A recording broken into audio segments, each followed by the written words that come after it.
Hi everybody. Today we're going to talk about how and when might be a good time to start thinking about or discovering what your son or daughter might be interested in. Whether it's for college, maybe a college major, maybe a career, maybe a field of interest.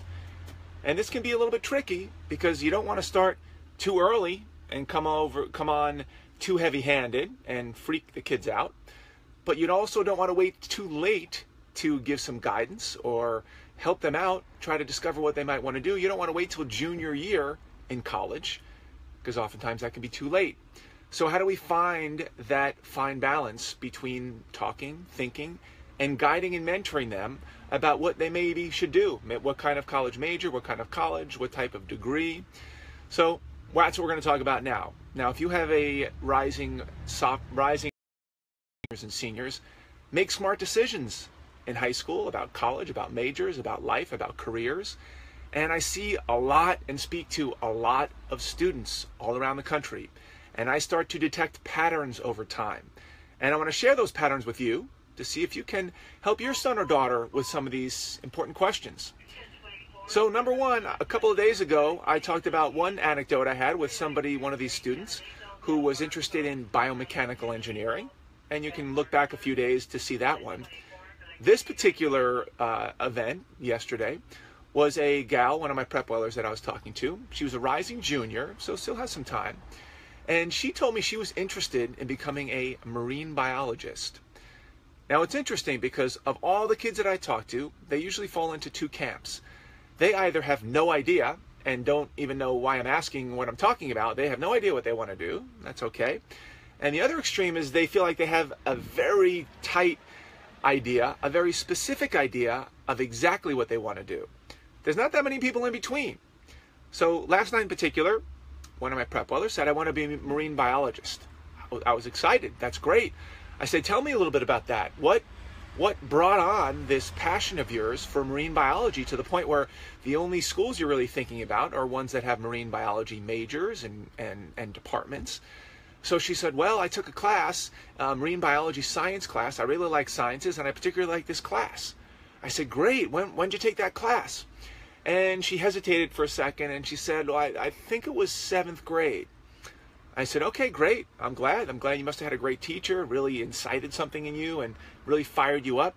Well, what have you done since to really dig into this marine science or marine biology? And she said, well, what do you mean? I said, well, have you done anything, taken any additional classes, maybe shadowed someone, had an internship, seen a documentary, worked? What are you interested in? How has this interest of yours built over time? And she's like, well, I haven't really done those things. I said, well, what is it? What else about marine biology do you think you like? Well, so she said, oh, well, I like the class.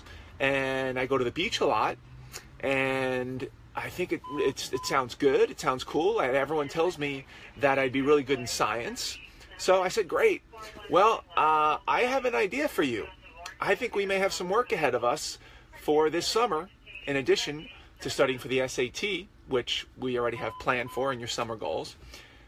So what I would like you to do this summer is start doing activities, thinking about things that will further prove to you and to me, and to maybe your parents, that you have an actual interest in marine biology, not just that you took a class in 7th grade, not just that you like the beach or you like the sound of it, but that you actually might want to do this. So we went through a bunch of examples, and she started getting very excited. I said, how often have you been to SeaWorld? I said, do you know that there's a sea lion and seal rescue group that goes down right here, just about a mile away? And anytime there's a distraught seal or a sea lion, they go down there and they pick the animal up and they rehab it. Maybe they take it to a different spot. Maybe they help, bring it back to life. Maybe it's something they have to dispose of.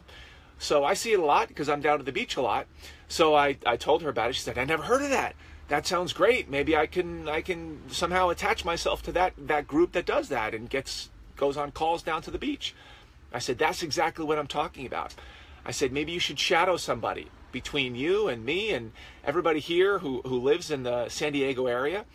I believe that there's plenty of marine biologists out there who would love to have you as an aspiring marine biologist, come out there and observe for the day. You don't have to interview, you don't have to have a fancy resume, you don't have to get paid, not a lot of liability there. You're just asking to be a casual observer of what a marine biologist actually does. And it would be great if they said, yeah, come on up. You see them work in the lab, maybe you go out on a boat, maybe you sit and watch them write up some kind of a proposal for a grant. I don't know. Whatever they do, whatever marine biologists do, that's what I'd like you to have an idea of.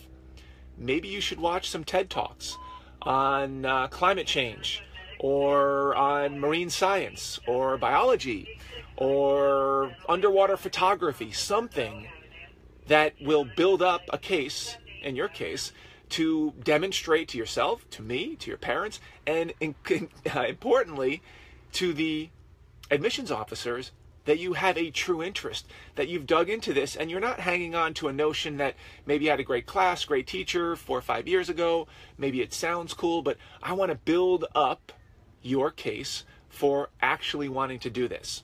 So she was jotting down a lot of notes. She was getting very excited. I said you could do TED Talks, you can watch documentaries, you can go to the library, you can watch YouTube on animal recovery, you could watch... there's all kinds of things on Discovery Channel just to get yourself up to speed. You can go to Khan Academy and watch and do all kinds of modules on more advanced marine science, biology, marine biology, all these types of things. So we hammered through this and we got her going in a very good direction. There's still many weeks left in the summer to build this up, and she could easily do that with her SAT study. And I think the point I'm trying to make is she hadn't really thought about it. She kind of locked in a few years ago, and nobody really asked her, nobody challenged her, nobody pushed her, nobody said, why are you thinking about this? So I find that that's my role as their mentor and as my PrepWell student, to dig in a little bit, investigate, ask them what to do, and if they're not quite sure or they're a little bit on edge, I give them help, I give them mentorship, I connect them with people, I help them network to get those internships, to get those shadowing sessions, to find the right types of online resources, online courses, TED Talks, Khan Academy modules, whatever it might be. So I encourage you, if you have a rising, particularly junior and senior, dig in there, ask them what they like, ask them what they're interested in. Because what we don't want to have happen is somebody to have this notion of what they want to do. They limit their college search to that particular major or that particular school or schools. They go headlong into that school and they realize the end of sophomore year that they don't really like that stuff after all. They didn't realize what the job was all about. And they end up having to transfer. They end up coming home, knocking on your door, leaving school. They end up not having a great time. Now, of course, the statistics are 50% of the people who go to college change their majors. That's okay. I just want to have them a little bit more cognizant of what they're interested in, why they're interested in it, and to demonstrate interest in that in a couple different dimensions, whether it's a job, whether it's self-study, whether it's an internship, whether it's a shadow session, something to prove to them that over time, this is something that they want to do. I hope this has been interesting to you. If you have somebody in that age group, please ask them. It'll be fun. You'll get to know them a little bit better. If you have somebody who you think might be interested in this type of information, please share this message. Please, oops, that's a call we're getting. We're going to have to head out on the road here, but I hope this was helpful enough for you. We're getting an emergency call, so we're heading out, and I will see you next time. Good luck, and talk to you soon.